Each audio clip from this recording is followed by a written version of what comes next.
Alright, so the title of this video is Reclaiming Health in a Fear-Based Paradigm. And yes, as you can probably see, I'm continuing the trend of pretty much the worst, the worst lighting in the worst camera angle possible. But that's what we're working with right now. So to the topic at hand, in case you haven't noticed, in case, this could be a new thing for you, the predominant paradigm which we have been brought up in, and which is prevalent and fairly pervasive in our culture, is essentially fear-based. So we can see this essential seed showing up in a lot of different facets of life, some mainstream, some alternative, some holistic even. So what is this fundamental belief, and where, when, and why does it show up, and how can we sort of get over it and reclaim our health? So the initial seed belief is basically this, that being incarnated or being in a physical body or having a physical body is really a kind of punishment, and thus pain and suffering is an inevitable consequence. Which, the most obvious example of that, we could just see most religions. Because most religions, if you think about it in a simple way, the good stuff is always after this life, or maybe in the next life. But it's never here, and here is always, well, you just gotta grin and bear it, but if you just follow these rules and live within this box, then it'll be better, and maybe it'll be better in the next one, and whatever. So implicit within that is sort of that exact belief that we just illustrated, that basically here is this kind of punishment, and pain and suffering is its inevitable consequence. Which this can show up in, for this context, as really the fundamental basis of our healthcare system right now for the most part. And it's, people act like and try to pretend like, oh, our mainstream healthcare system is so scientific and so logical and so grounded and rooted and practical and pragmatic, whatever. That's really a load of shit for the vast majority of the time. And if we want evidence, just look at success rates for most things. Just look at the vast majority of pharmaceuticals that have come out on the market, and then, wait, we don't know what they do, or wait, there's massive side effects that we didn't know about.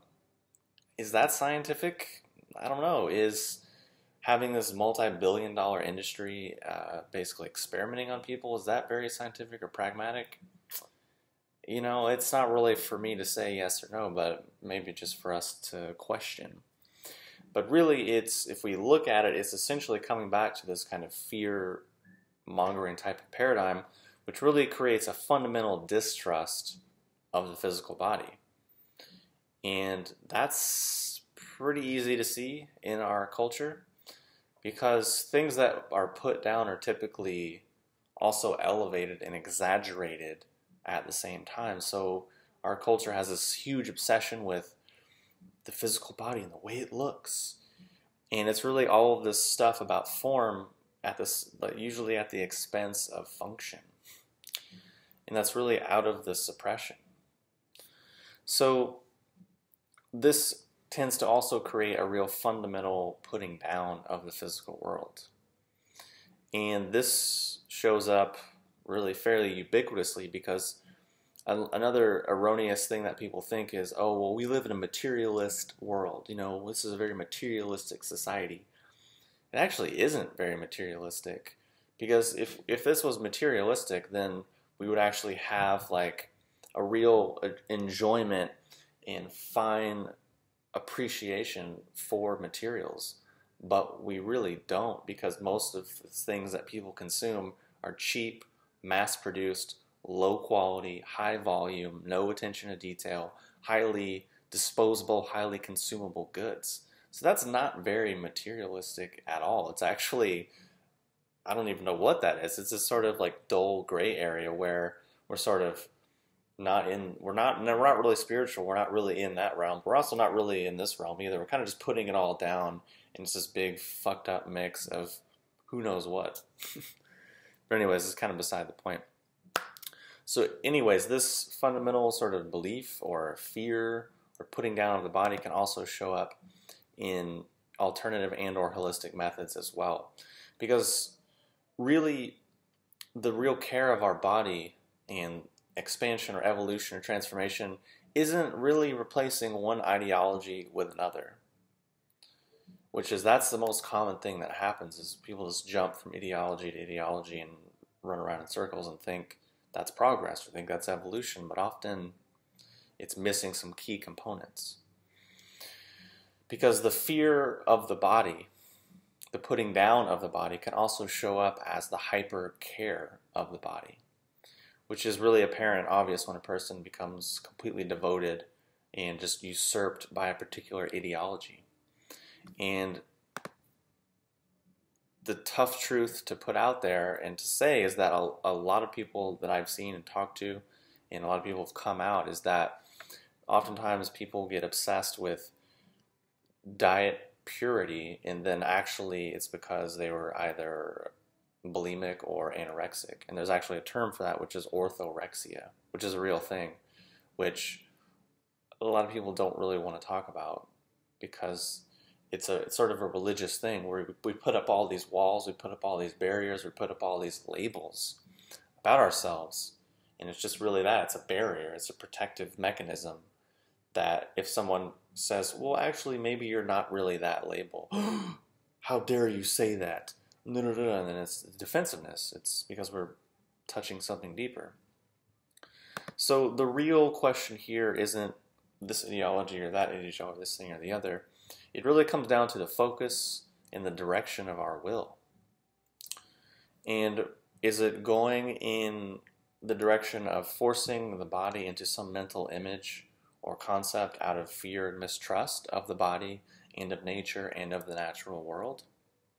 Or is it more so attuning ourselves and feeling into our own inherent intelligence, authentic self, while also harmonizing with our own inherent natural cycles? Because with anything in life, there are natural cycles. There are ebbs and flows. There are times in our life when we are expansive and times in our life when we are contractive. And that's natural, that's fine. There's times when we're happy, there's times when we're sad, there's times when we're angry, there's times when we're depressed.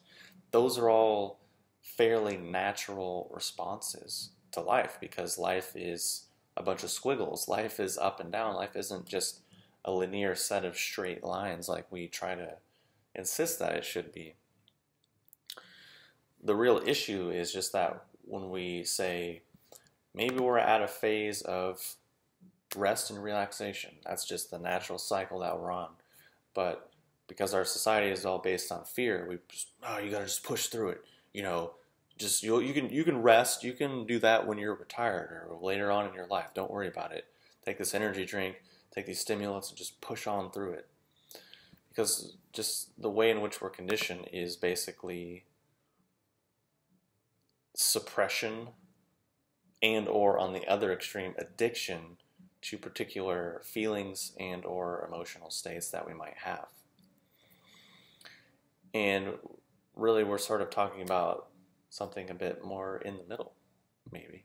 Or not even in that construct at all, but even somewhere else outside of the construct, which is a different conversation. But for this conversation, we can understand that when we're denying ourselves, for example, crying when we need to, shouting when we need to, or telling difficult truths when we need to, it's basically denying these natural human responses which have functions of moving and clearing our emotional body, which has massive implications for our physical structure, for our spiritual structure, whatever. And you can just look at neuroendocrinology or all of the mind-body medicine study that's happened, or just how we feel. And some people are more sensitive to this to others, and the more you pay attention to it, often the more sensitive you get. But even in just physical posturing, you can see that people have different postures depending on how they feel. And there's a whole study of like kinesiology and or just observing people, because when we have certain internal feelings or emotions, conscious or unconscious, it shows up in the body whether we like it or not. And it's only people who are very, very, very sick or psychopathic or sociopathic that are really good at not getting into that stuff.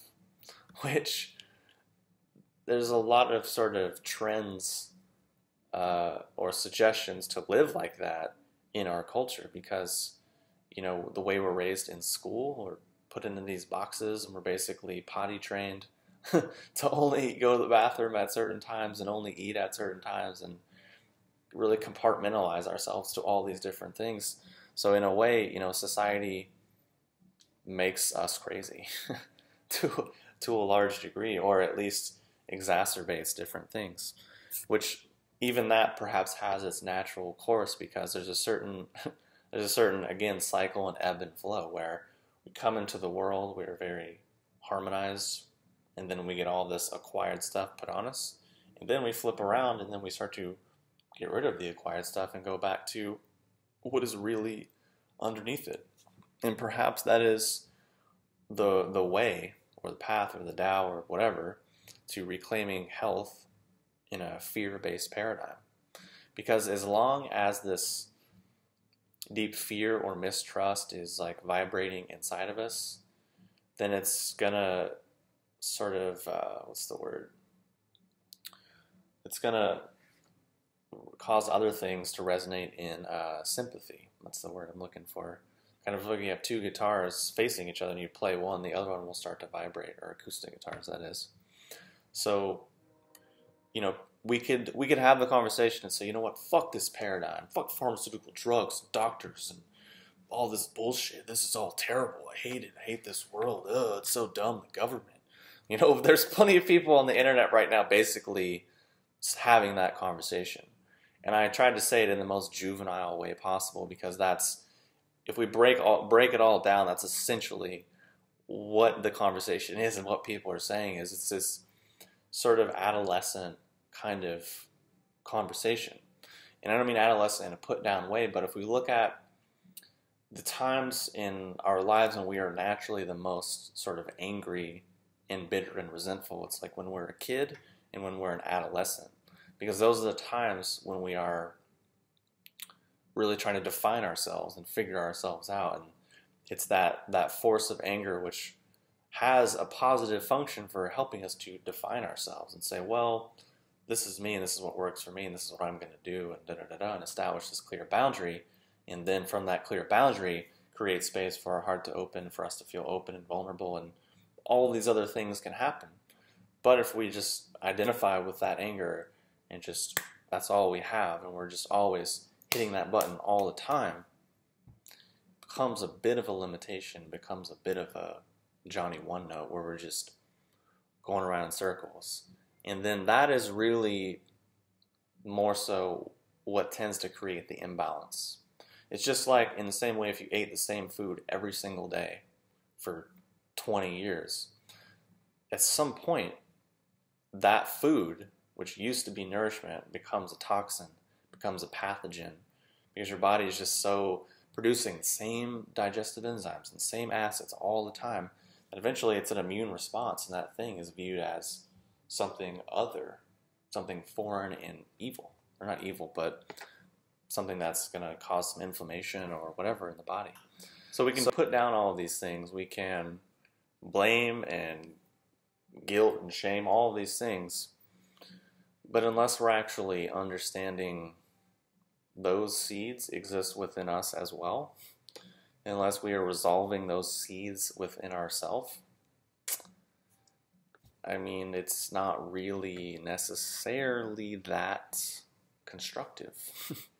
It's just recapitulating or repeating or perpetuating the same shit again and again and again. So that's why we're talking about reclaiming our health in a fear-based paradigm.